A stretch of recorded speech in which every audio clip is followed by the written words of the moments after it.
베드로가 바깥들에 앉았더니 한 여종이 나와 이르되 너도 갈릴리 사람 예수와 함께 있었도다 하거늘 베드로가 모든 사람 앞에서 부인하여 이르되 나는 내가 무슨 말을 하는지 알지 못하겠노라 하며 안문까지 나아가니 다른 여종이 그를 보고 거기 있는 사람들에게 말하되 이 사람은 나사렛 예수와 함께 있었도다 하며 베드로가 맹세하고 또 부인하여 이르되 나는 그 사람을 알지 못하노라 하더라. 조금 후에 곁에 섰던 사람들이 나와 베드로에게 이르되 너도 진실로 그 도당이라 내 말소리가 너를 표명한다 하거늘 그가 저주하며 맹세하여 이르되 나는 그 사람을 알지 못하노라 하니 곧 닭이 울더라.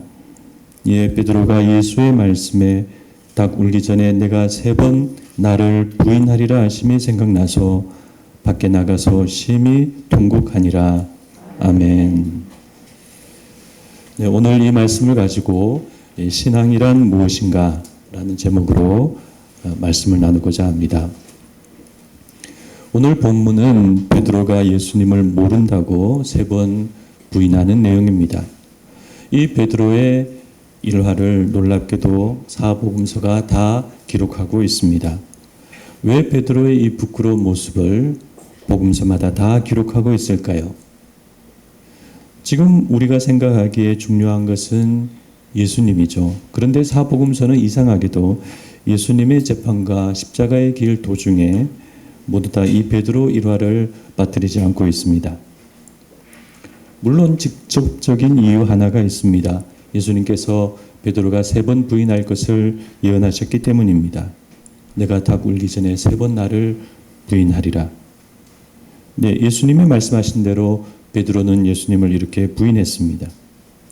그런데 이 내용은 복음서에서 그냥 간단하게 말하고 넘어가도 될 것 같은데 예를 들어서 한편 뜰에 있던 베드로가 예수님을 3번 부인하니 예수님의 말씀대로 이루어졌더라.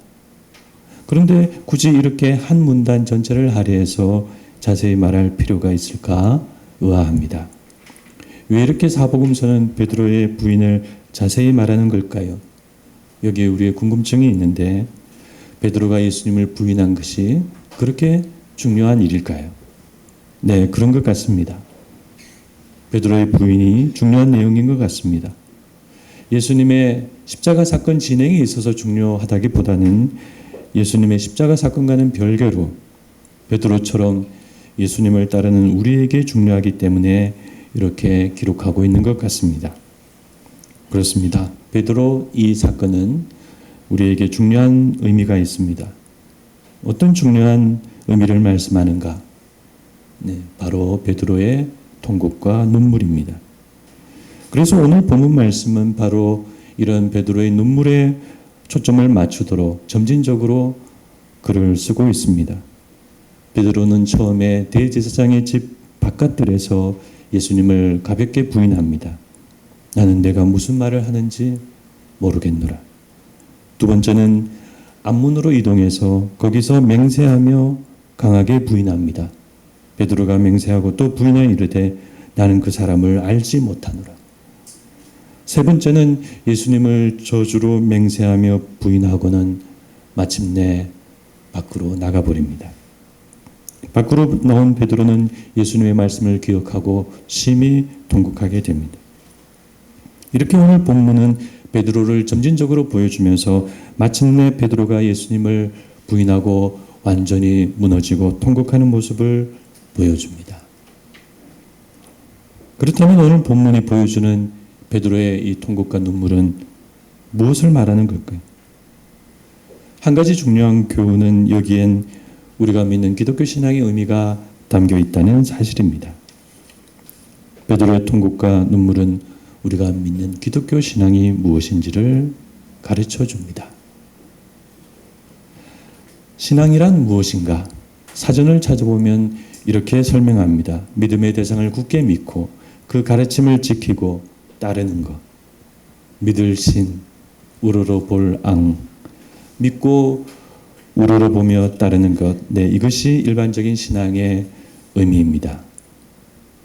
그런데 이런 사전적인 의미를 넘어서 우리는 신앙을 이해하는 어떤 정서와 관념을 가지고 있습니다. 신앙을 이해한 데는 어떤 사전적인 설명보다는 이와 같은 정서와 관념이 더 많이 작용합니다.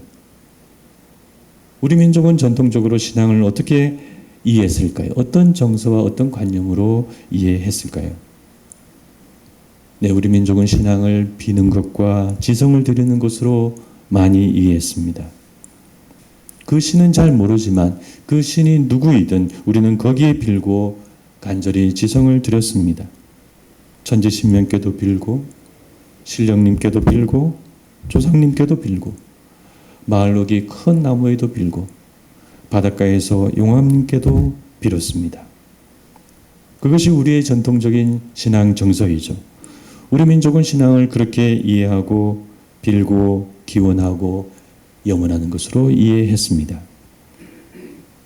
우리 민족의 이와 같은 정서적이고 관념적인 신앙이에 그리고 여기에 또 덧붙여진 미신적인 신앙이에 이런 것들이 우리 기독교 신앙 안에 일정 부분 들어와 있습니다. 우리의 신앙에 영향을 끼치는 또 다른 중요한 것은 구약 이스라엘 백성들의 신앙입니다. 구약 이스라엘 백성들의 신앙을 어떻게 이해했을까요?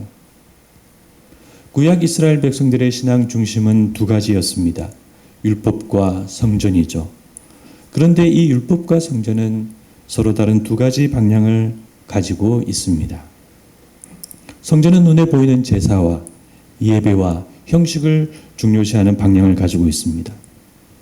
반면에 율법은 하나님의 뜻과 말씀을 우리 마음과 생각에 새기고 따르는 눈에 보이지 않는 신앙 방향을 가지고 있습니다.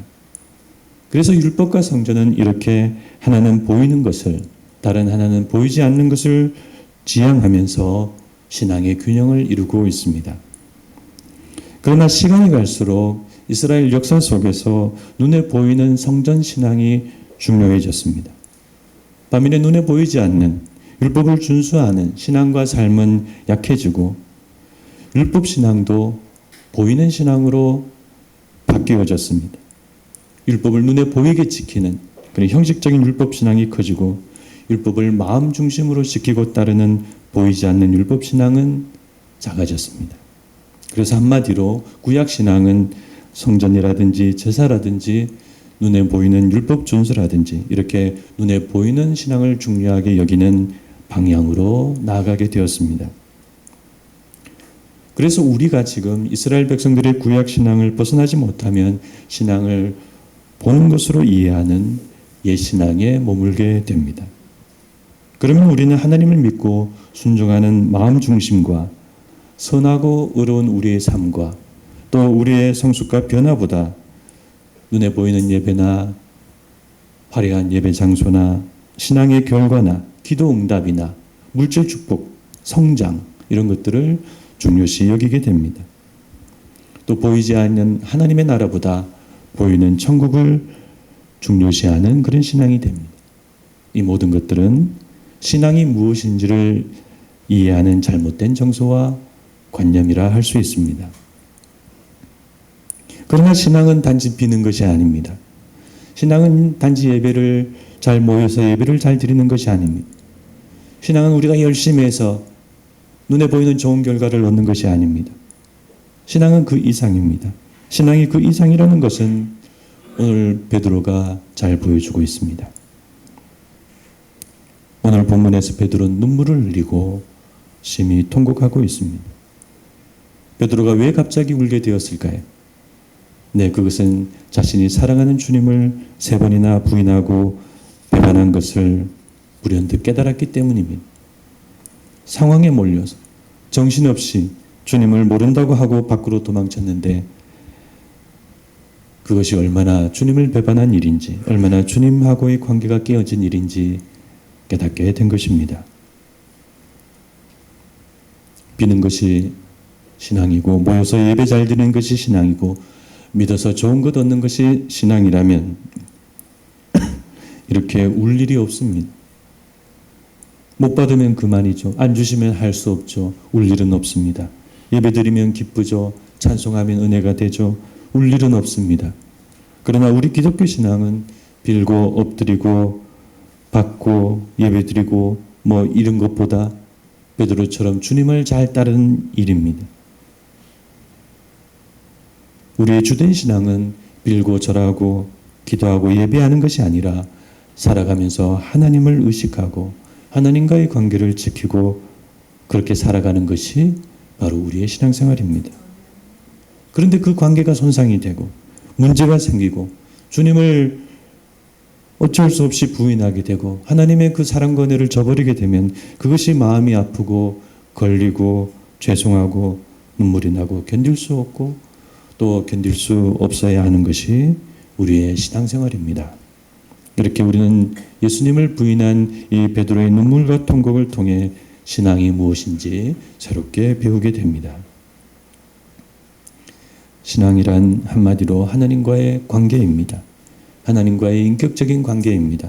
하나님은 우리를 사랑하시고 우리도 하나님을 사랑하고 하나님은 우리에게 말씀하시고 우리는 그 말씀을 듣고 우리도 하나님께 예배하고 기도하고 하나님은 그런 우리에게 복 주시고 응답하시고 하나님은 우리를 믿고 우리도 하나님을 믿고 우리 삶이 이렇게 하나님을 인격과 인격으로 만나서 관계를 맺는 것이 신앙입니다.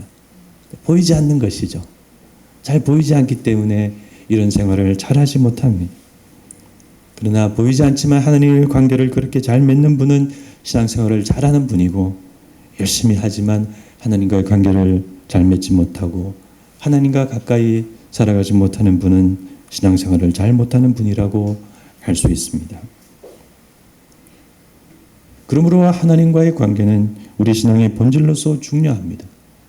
하나님이 우리를 의롭다 하시는 것도 바로 하나님과의 관계에서 비롯되는 의로움이라고 할 수 있습니다.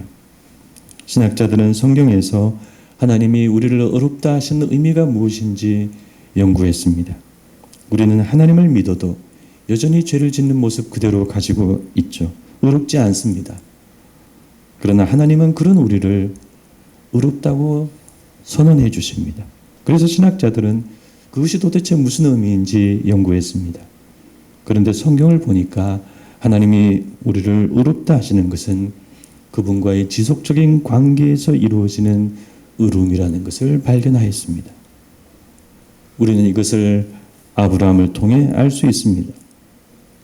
하나님은 고향을 떠나 가나안 땅에 정착한 아브라함에게 하늘의 별처럼 많은 후손을 약속하셨습니다. 가나안 땅에 온 지 얼마 안 된 그 시점이었지만 아브라함은 자신을 이끌어 하늘의 별을 보여주신 하나님의 약속을 굳게 믿었습니다. 하나님은 그런 아브라함을 의롭게 여기셨습니다.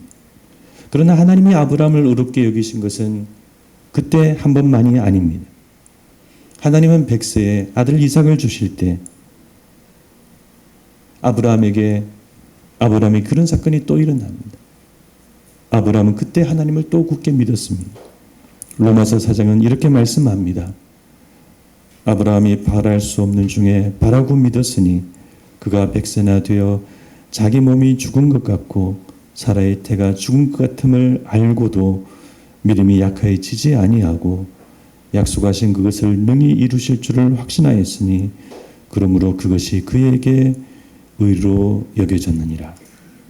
네, 하나님은 그때 아브라함을 또 의롭게 여기셨습니다. 그러나 하나님께서 아브라함을 의롭게 여기신 사건은 아직 최종적으로 완성되지 않았습니다. 하나님께서는 세월이 흐르고 이삭이 자라는 그 시간이 지난 후 어느 날 아들 이삭을 바치라고 아브라함에게 명령하셨습니다. 아브라함은 아침에 일찍 일어나 사흘 길을 걸어가서 하나님의 산 모리아에 이르러 이삭을 바칩니다. 하나님은 아브라함의 이삭을 바치려는 마지막 순간에 아브라함을 부르셨습니다. 그리고 말씀하셨습니다. 내가 이제야 네가 하나님을 경외하는 줄을 아노라. 그래서 야고보서는 이 사건을 가리켜 이렇게 설명합니다. 우리 조상 아브라함이 그 아들 이삭을 제단에 바칠 때에 행함으로 의롭다 하심을 받은 것이 아니냐. 이에 성경이 이른바 아브라함이 하나님을 믿으니 이것을 의로 여기셨다는 말씀이 이루어졌고, 이렇게 하나님은 아브라함을 일찍이 의롭게 여기셨지만 아브라함의 의는 이삭을 바칠 때에 마침내 완성된 것입니다. 그러므로 아브라함은 한 번이 아니라 하나님과의 관계 속에서 지속적으로 살아가면서 하나님을 믿으면서 의롭다 하심을 받았습니다. 그러므로 여러분, 하나님이 우리를 의롭다 하시는 그 칭의라는 것은 한 번의 역사가 아닙니다. 대체로 우리는 칭의가 법정에서 마치 재판장이 한 번 선언하듯이 그렇게 이루어지는 이례적인 성격이라고 많이 알고 있습니다. 이른바 법정적 칭의죠. 한국 교회는 칭의를 그렇게 많이 가르쳤습니다. 왜냐하면 우리는 그런 칭의가 쉽고 좋기 때문입니다. 그러나 하나님의 칭의는 아브라함의 생애를 볼 때 우리의 삶에서 하나님과의 관계 속에서 반복적으로 이루어지는 하나님의 역사입니다. 우리는 계속해서 신실하고 의롭다 하심을 받아야 합니다. 이 같은 칭의를 관계적인 칭의라고 합니다. 이렇게 하나님은 우리와 관계를 맺으시고 계속해서 우리를 의롭다 하시면서 우리를 이끌어 가십니다. 이것이 바로 하나님의 구원의 역사입니다. 그래서 하나님은 이스라엘 백성들과 언약을 맺고 그들에게 그 언약적 관계에 신실할 것을 늘 요구하셨습니다. 하나님의 계명과 법도를 떠나지 말고 그것을 지키라. 그러므로 하나님과의 언약적 관계에 신실한 것이 바로 구약 이스라엘 백성들의 신앙이었고 동시에 오늘날 우리 신자들의 신약 신앙이라고 할 수 있습니다. 그러므로 여러분, 우리는 하나님과의 관계를 중요하게 생각해야 합니다. 예수님을 믿는다는 것은 그분과의 관계를 잘 지켜나가는 일입니다. 저는 한때 생각했던 주제 중 하나가 왜 한국교회가 이렇게 되었을까? 왜 한국교회를 대표하는 지도자들이 이렇게 되었을까? 그런 거였습니다. 저 같은 무명의 목사가 함부로 말할 주제도 아니고 자격도 없지만 그저 한 사람의 신자로서, 한 사람의 신학생으로서 그 주제를 생각해 보았습니다. 그러나 이런 생각은 저만의 것은 아니고 고 옥하는 목사님도 2007년 평양 대붕 100주년 기념대회에서 공개적으로 이 주제를 설교한 바 있습니다. 그분은 그때 폐암 수술을 받고 여생이 얼마 남지 않은 상태에서 작정하고 한국 기독교를 비판했습니다. 행함이 없는 믿음은 거짓 믿음이라고 한국 기도의 자성을 촉구했습니다. 설교의 한 대목을 소개하면 이렇습니다. 청중은 원래 귀에 듣기 좋은 말씀을 선호하는 경향이 있습니다. 믿기만 하면 구원받는다고 하면 모두가 아멘합니다. 믿음만 있으면 하늘의 복과 땅의 복을 받는다고 하면 할렐루야 하고 열광합니다. 그러나 행함이 따르지 않는 믿음은 거짓 믿음이요 구원도 확신할 수 없다고 하면 얼굴이 금방 굳어져 버립니다. 말씀대로 살지 못하는 죄를 지적하거나 책망하면 예배 분위기가 금방 싸늘해져 버립니다. 그 결과 저도 모르는 사이에 복음을 조금씩 변질시켜가는 설교자가 되고 말았습니다. 교회가 커지면 커질수록 말씀대로 순종하는 행위에는 관심이 없고 믿음만 가지고 떠드는 값싼 은혜에 안주하는 무리들이 늘어가는 것을 볼 수 있었습니다. 옥하는 목사는 그 설교 후 많은 비난을 받고 곤욕을 치렀습니다. 평양 대붕 100주년 기념대회에 어울리지 않는 설교했다고 말이 많았습니다. 그분은 그 설교를 한 후에 3년 뒤 돌아가시게 됩니다. 잘못된 교회가 있다면, 잘못된 지도자가 있다면 그 교회는 처음부터 잘못되었을까요? 도중에 잘못되었을까요? 그 목사님은 처음부터 잘못되었을까요? 도중에 잘못되었을까요? 처음부터 잘못된 경우도 있고 도중에 잘못된 경우도 있겠죠. 그것은 하나님만이 아십니다. 그런데 성경을 보면 도중에 잘못된 사람들이 상당히 많이 있습니다. 사울왕도 처음엔 신실했는데 도중에 불순종의 길로 걸어갔고, 가룟 유다도 처음에 예수님께서 밤이 맞도록 기도하시고 제자로 부르셨는데 어느 순간에 돈꾀에 손을 대고 예수님을 배반하는 사람이 되었습니다. 데마도 처음엔 사도 바울의 신실한 동력자였는데 마지막에는 감옥에 갇힌 사도 바울을 버리고 이 세상을 사랑하여 데살로니가로 떠났습니다. 그런 점에서 많은 교회와 목회자들도 하나님과의 관계를 유지하는 도중에 잘못된 경우가 많습니다. 다 처음에 순수하고 뜨겁고 열정적이었죠. 그러나 하나님을 따르는 도중에, 교회가 성장하는 도중에, 세월이 흐르고 역사가 흘러가는 도중에 하나님이 원하시지 않는 그런 방향이 생긴 것입니다. 이렇게 많은 교회와 목회자들이 도중에 잘못되었다면 일반 신자들도 동일할 것입니다. 처음엔 예수님을 믿고 순수하고 뜨겁게 교회 생활하고 신앙생활을 하죠. 그러나 그렇게 믿음이 자라다가 어느 순간에 세상이 들어오고 내가 살아나고 하나님과의 관계가 약해집니다. 말씀이 약해지고 기도가 약해집니다. 신앙이 메마르고 신앙과 삶이 분리됩니다. 하나님을 잘 생각하지 않습니다. 하나님보다 돈을 더 바라봅니다. 하나님보다 당장의 내 이익이 더 중요합니다. 힘들면 하나님을 저버리고 손해가 되면 하나님을 순간순간 저버립니다. 죄가 쉬워지고 세상과 더 가까워집니다. 하나님 믿는 것이 힘들고 교회도 겨우 나옵니다. 급기야 이런 생활이 굳어지고 하나님과의 관계가 거의 없는 사람이 됩니다. 지금 우리 한국 기독교는 이렇게 약해지고 많은 사람이 교회를 떠나고 있습니다. 그러므로 우리는 하나님과의 관계의 중요성을 아는 사람이 되어야 하겠습니다. 우리가 그 중요성을 안다면 우리는 하나님과의 관계를 잘 지켜나가는 우리의 구체적인 생활이 있어야 합니다. 기도하는 생활, 꾸준한 성경 읽기, 예배와 모임 참석, 하나님을 의지하는 습관, 회개하고 돌이키는 생활, 그리고 정직한 깨끗한 삶, 하나님의 뜻을 알고 순종하는 생활. 우리는 이런 구체적인 생활 속에서 하나님과의 관계를 잃지 않아야 하겠습니다. 말씀을 맺고자 합니다. 우리는 오늘 말씀에서 베드로의 눈물과 통곡을 보았습니다. 베드로는 주님과의 관계가 깨진 것을 깨닫고 그렇게 아파하고 눈물을 흘렸습니다. 우리도 어쩌다 불가피하게 주님을 부인하면 그렇게 눈물 흘리고 아파할 수 있을까요? 우리도 하나님과의 관계가 깨어지면 그런 나 자신을 발견하고 통곡할 수 있을까요? 신앙은 하나님과의 관계입니다. 엎드리고 빌고 영원하고 많은 것을 받는 것이 신앙이 아닙니다. 하나님을 부인하지 않고 신실한 관계를 맺는 것이 신앙입니다.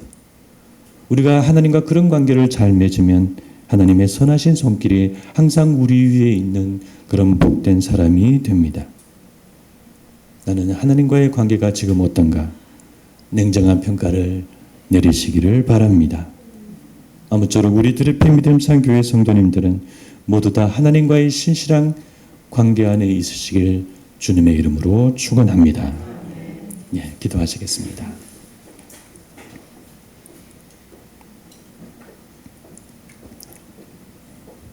사랑이 많으신 하나님 아버지, 우리가 주님을 믿는다 하지만 하나님을 믿고 따르는 실제적인 것 없이 그저 입으로만 하나님을 믿는 것이 아닌가. 하나님, 우리는 오늘 주님을 정신없이 부인하고 눈물 흘리고 통곡하는 베드로를 봅니다. 하나님, 우리도 그런 베드로가 될 수 있을까요?